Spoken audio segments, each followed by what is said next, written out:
জীবনে সব পেতে হয় না, কিছু কিছু অপূর্ণতাও সুন্দর। সব পেয়ে গেলে জীবন আর ভালো লাগবে না, সব অন্যরকম মনে হবে। প্রাপ্তি এবং অপ্রাপ্তির এই ছোট্ট জীবনটাই সুন্দর, কি বলেন আপনারা? আসসালামু আলাইকুম এভরিওয়ান, কেমন আছেন আপনারা? অবশ্যই জানাবেন। আজকে আমি অল্প অল্প করে বেশ কয়েকটা রান্না করে নিয়েছিলাম, কারণ 2 দিন থেকে একদম খেতে ভালোই লাগছিল না। তাই আজকে রান্না করে নিয়েছিলাম আলু বেগুন দিয়ে চিংড়ি মাছের একটা চচ্চড়ি, মসুর ডাল আর বাদাম ভর্তা। আপনারা সবাই জানেন আমাদের উত্তরবঙ্গে কিন্তু এই চচ্চড়িটা সবাই খুব বেশি পছন্দ করে। আমি এখানে পেঁয়াজ কুচি, মরিচ কুচি, রসুন কুচি আর আদা একটু বাটা, রসুন বাটা দিয়ে নিলাম। এখন জিরার গুঁড়ো এবং ধনিয়ার গুঁড়ো দিয়ে নিলাম। যেহেতু চিংড়ি মাছটা রান্না করব, যার কারণে আমি আদা রসুনটা ইউজ করেছি। এখন এগুলো যখন সুন্দর কষানো হবে, তারপরে আমি এর মধ্যে চিংড়ি মাছটা কিছুক্ষণ দিয়ে কষিয়ে নেব। যাই হোক, আমি এরকে আপনাদের সাথে একটু গল্প করে নেই, আপনারা বাকি রান্নাটা নিজের চোখে দেখে নিন কিভাবে আমি রান্নাটা করি। বাকি উপকরণগুলো যেহেতু সব দিয়ে ফেলেছি, এখন এর মধ্যে একটু ধনিয়া পাতা দিয়ে নিলাম।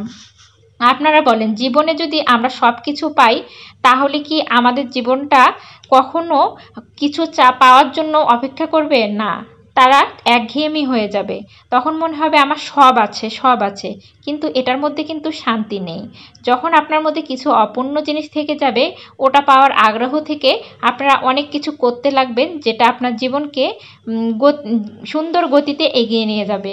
কিন্তু সব কিছু একবারে পেয়ে গেলে কিন্তু গতিটা একদমই বন্ধ হয়ে যায়। তাই আমরা সব সময় দেখবেন যে যতটুকু আছে এতটুকু নিয়ে শুকরিয়া আদায় করব, এবং যেটা নেই সেটা আল্লাহর কাছে চাইব। যদি সব কিছু পেয়ে যাই, তাহলে কি আল্লাহর কাছে আমরা কখনো কিছু চাইবো? না, চাইবো না। এর ফাঁকে ফাঁকে দেখুন, এদিকে কিন্তু আমার এটা সুন্দর কষানো হয়ে গিয়েছে। আর একটু আমি এটাকে চটচটে করে নেব, যাতে ঝোলগুলো একটু কমে যায়। কারণ ভাজি টাইপের যেহেতু করব, যখন দেখব তেল উপরে ওঠা হয়ে গিয়েছে, তখন আমি এটাকে নামিয়ে নেব। চিংড়ি মাছ বলতেই আমার অসাধারণ লাগে, চিংড়ি মাছ খাই দেখলেই আমার লোভ লেগে যায়। এদিকে ডাল আমি সিদ্ধ করে নিয়েছি সব কিছু দিয়ে। এখন আমি এখানে ফোড়ন দিয়ে নেব আর কি। ফোড়ন দেওয়ার পর বাগার দেব। যাই হোক, এখানে আমি পেঁয়াজ কুচি, রসুন কুচি দিয়ে নিয়েছি। এখন এর মধ্যে পাঁচফোড়ন দিয়ে নিলাম। এখন সুন্দর যখন ভাজা ভাজা হয়ে যাবে, তখন বাগারটা আমি সিদ্ধ করে ডালের উপর দিয়ে দেব। দিয়ে কিছুক্ষণ ঢাকনা বন্ধ করে জাল করে নেব, যাতে সবগুলোর সঙ্গে বাগারটা মিশে যায় এবং একটা সুন্দর সুগন্ধ আসে। আমি কিন্তু বেশিরভাগই প্রেসারে ডাল সিদ্ধ করে নিয়ে রান্না করি, মাঝে মধ্যে এভাবে করি, কারণ একটু টেস্টের পরিবর্তন আনার জন্য। দেখবেন প্রেসারে একরকম টেস্ট হয়, আর এভাবে যদি সিদ্ধ করে নেন কড়াইয়ে, এটাতে একরকম টেস্ট হয়। আমার কাছে এটাতে একটু বেশি টেস্ট লাগে প্রেসারের থেকে, কারণ প্রেসারে ডালটা একদম বেশি নরম হয়ে যায়, যার কারণে একটু টেস্টটা কম লাগে। তারপরও কিন্তু খারাপ লাগে না। আপনাদের কাজের সময় বাঁচানোর জন্য প্রেসারে রান্না করে নেওয়াটাই বেশি বেস্ট মনে হয় আমার কাছে। যাই হোক, এটা সুন্দর রান্না হয়ে গিয়েছে। এখন এটাকে আমি নামিয়ে তারপর আপনাদেরকে বাদাম ভর্তাটা দেখাবো। এখানে পেঁয়াজ, মরিচ, রসুন সব আমি ভেজে নিয়েছি, একদম বাদাম সহ সবগুলোকে ব্লেন্ডারে দিয়ে ব্লেন্ড করে নিয়েছি। এখন কিন্তু হাতের কাজ অনেকটাই মানুষের সহজ হয়ে গিয়েছে এই ব্লেন্ডার হওয়ার কারণে।